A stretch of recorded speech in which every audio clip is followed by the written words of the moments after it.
Once you stop, you will never be able to start again. Let's start with the origin. So you wrote and directed it, obviously. Where did the idea come from?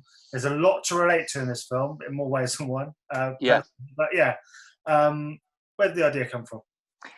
I mean, I had the idea a number of years ago, probably even before, about the time of Tony, actually, because I was using gyms quite a lot and going to the gym, and it was just at the beginnings of things like personal trainers really coming. I mean, nowadays, fitness has blown up in the last 10 years, and everyone knows about nutrition now. Everyone's an expert on, what to eat and what not to eat. Even in the early 2000s, it was still a little bit, I was only, if you really, a certain amount of people knew a little bit about good fats, bad fats, whatever. Yeah. So I wrote a little treatment about a personal trainer that takes over someone's life, mainly because I'd spotted certain people in certain gyms being aggressive to other people, throwing the weights around. And I thought, what a great character. And obviously since then, as I say, that whole world has blown up. So I thought it was a good time to do it, to do that story, and to develop it. As I say, I related to a lot of it in there. Obviously, the people in the gyms you come across, like you just said, but also Cavan's character of Simon, who has a job that he hates. He's kind of not pushed towards the world of the gym, but he sees it as an outlet to sort of control his life away from work and obviously at home as well. He's a great actor, and he got the recognition he deserved in Italian with the Best Actor award that he got. Who came on first? I mean, Craig was mentioning that you brought the script in quite early on. Yeah. So Craig was because when I was thinking of a Terry, and I'd known Craig briefly. I'd met him at a couple of things. I'd known him, and thinking of a Terry, it was just for me. It was I could only think of one guy that could read, and I knew he was also underrated, as an actor, but also as a bit of comedy. Even though this is black, it's not really a comedy, but there is certain, I think you have to know that in the performance. So he came on first, and then Cav did an absolutely brilliant reading. Actually, he came in for the reading, and he flew across the table and attacked one of the producers. Wow. In character. Yeah. In the reading, which I thought was brilliant. But I'd been a fan of Cav's for a little while. I'd seen him do a lot of comedy stuff as well, which I really liked. And again, with those two, we come from very close areas of London. We're all from East London, so there was that connection as well. But I like the fact that he came from a more comedy background, which I thought was important. And also it was really important that someone was, because this scared a lot of actors.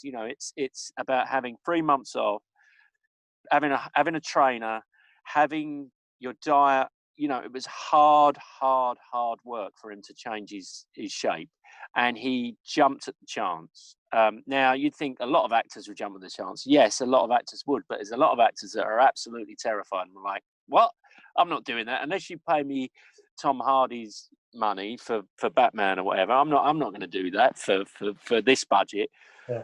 So he was totally committed, and it was an experiment as well, because he'd never really trained before.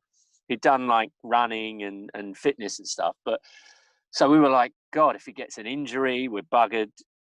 If he doesn't change shape, we're buggered. But we knew that we had this gap, so we shot the first block.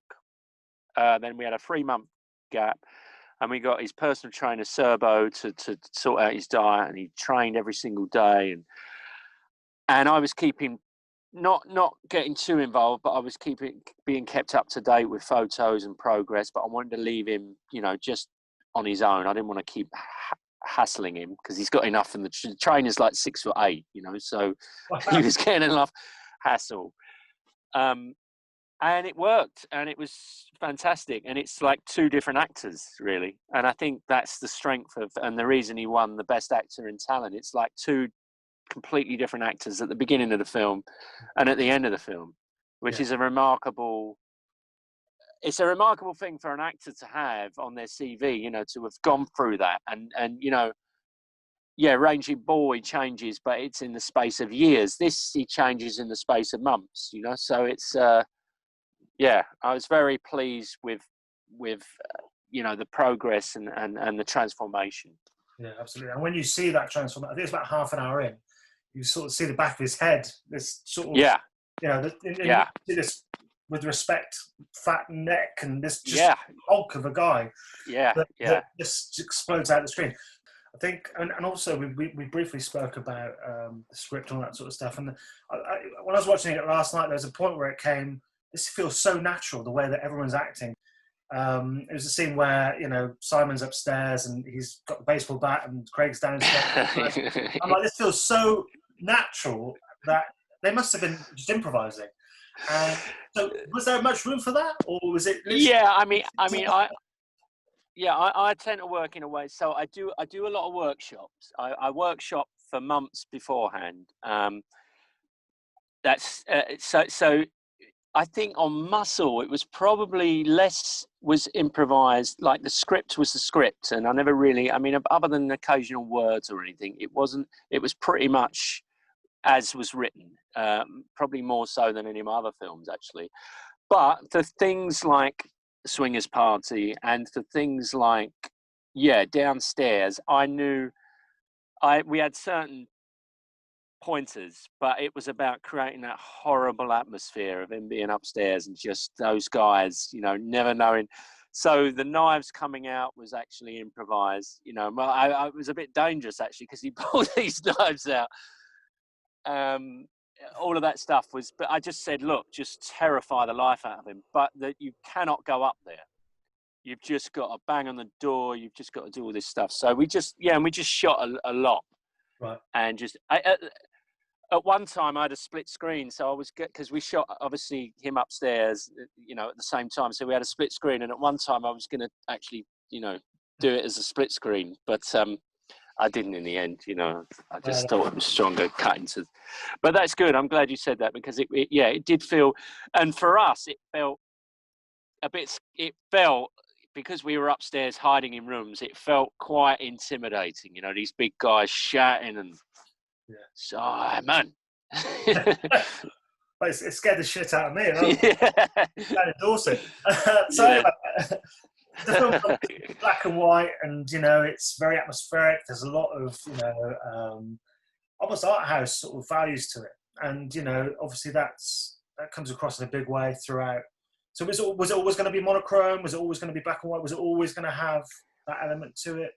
Yeah, I think the big influences for this, obviously I was looking at a lot of photography of gyms and boxing photography, you know, and obviously that's, you know, all the great stuff, black and white. So I was only thinking in black and white from an early age, from an early sort of development time, and how even on the recce's, you know, we would go on recce places. I said, I just want to see it in black and white. I just felt for gyms and that whole milieu, it needed to be black and white. And also a big influence was the British New Wave.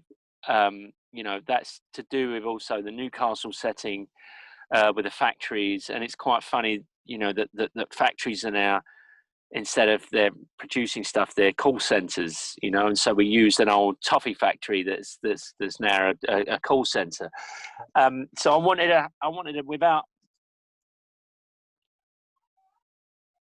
it to be very contemporary, but I wanted it to have that feeling of, you know, a taste of honey or this sporting life, you know, it had that sort of, that atmosphere of it.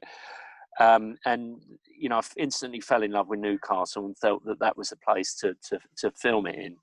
So let's talk about the swingers scene in the middle. So that's obviously quite pivotal to the plot. I think it's very necessary. But you've chosen to sort of film it, I presume, with real swingers or real porn stars. Is that correct? And so Well, two questions. How did you go about doing that? And secondly, is that the cut that we'll see cinemas and the release? Yeah. So the first one is that's the cut. That's been passed by an 18 by the BBFC, which is fantastic.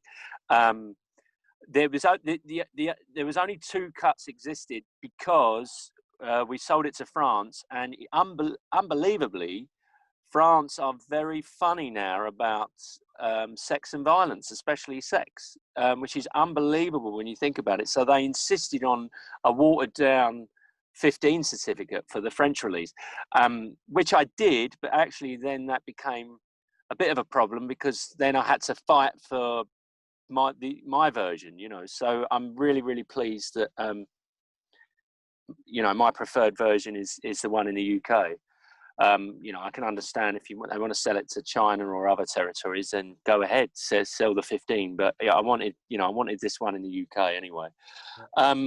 So obviously when I wrote the script, Real Swingers Party in the script, I was very aware of seeing a lot of stuff where, there's supposedly swingers parties and all these films where it's like, come on. It just wasn't for me. I just wasn't buying it. And unless you've got porn, I think there was one, Principles of Lust. I don't know if you ever saw that, where it was Mark Warren, but they did it correctly.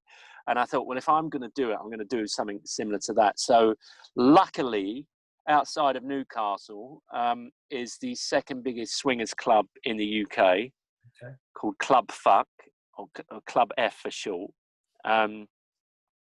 So I had to. So it was a case of getting in there. So we had to go in there. We had to be pretty transparent and tell them exactly what we were doing and join up membership for a year to this place, and just turn up. So we went there on a Friday night with a load of beers because you have to bring your own. Right. The food is free though. There's a buffet there, which is that's free. Good. Yeah. But you need your energy, right? You need your energy because it's all night. And it was amazing because we just got talking to a lot of people. There's a lot of people that were honest. And I said, look, there's a film I'm doing. It's not about swingers, but there's a swingers party in it, and I want to do a real one. I want to be, I want to make it, and you guys could help. So if you're up for it, and we got about 30 swingers to come down, and what I did on the Saturday, I had a house party. So I ran a 10-hour house party for the first party we see in the film. So we ran it. So we had 2 days blocked out, and I said to the producers, look, we need to have 10 hours blocked out for these parties because they need to be real parties. Yeah. Because I can't stand, you get there and you'll be like an hour at the end of the day. Oh, we need to do a party now, and it's like it's totally, you don't buy it. So the first day was a house party. The second day was a swingers party. So we started it, we ran it, and then me and my cameraman would just go in and film. And after about an hour or so, nobody really noticed us, totally unaware of, and the thing with swingers is they like to perform, they like to show off. Yeah. So they loved it. And I think we had one porn actress in there as well. But they were mainly just swingers. And I was incredibly pleased with it.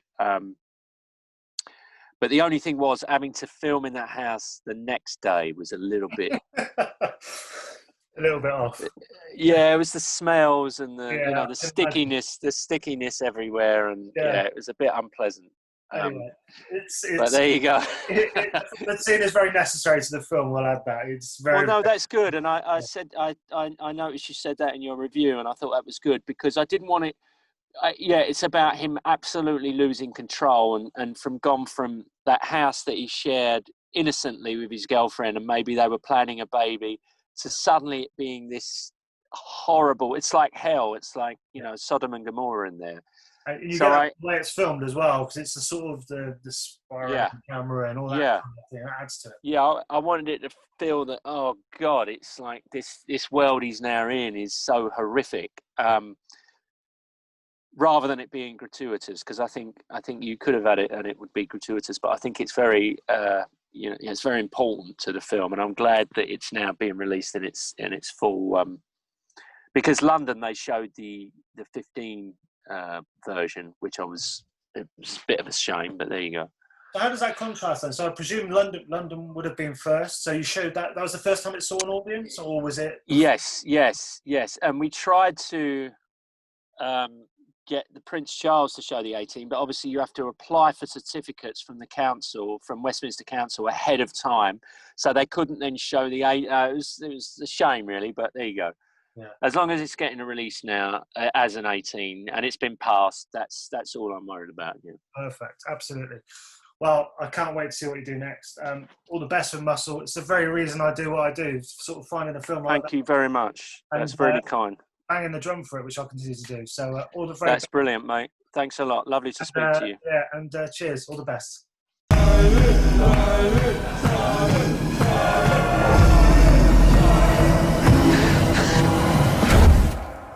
Once you stop, you will never be able to start again.